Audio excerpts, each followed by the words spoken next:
நம்ம கூட இருக்கும் உறவுகள் எப்போ உண்மையான உறவுகள்னு தெரியுமா? நம்ம கஷ்டத்தில் இருக்கும்போது நம்ம கூட இருக்கவங்க தான் உண்மையான உறவுகள். நான் அதை நிறையா பார்த்துட்டேன் என் லைஃப்பில்.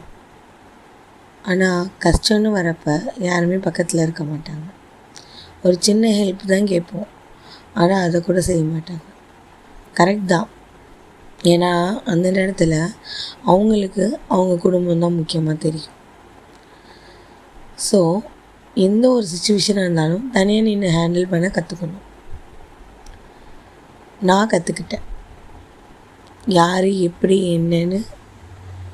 மேரேஜுக்கு அப்புறம் வந்த பிரச்சனைகளால் இப்போது நான் தனியாக நின்று வாழ கற்றுக்கிட்டேன்.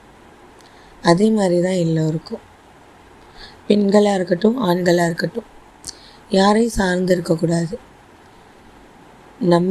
நம்ம வேலையை பார்த்துட்டு நம்மளால் முடியும்.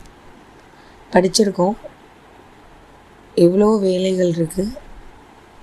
ஸோ அந்த வேலையெல்லாம் பார்த்துட்டு நம்ம இருக்கணும்.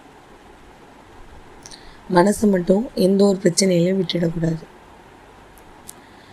எல்லா நாளும் இரவாக இருக்கிறது கிடையாது, அது மாதிரி எல்லா நேரமும் பகலாக இருக்கிறவங்க கிடையாது. இரவுன்னு ஒன்று இருந்தால் பகல்னு ஒன்று இருக்குல்ல, அந்த மாதிரி தாங்க வாழ்க்கையில். கஷ்டம்னு ஒன்று இருந்தால் சந்தோஷம்னு ஒன்று வரும். அது வரைக்கும் வெயிட் பண்ணுவோம். தேங்க்யூ.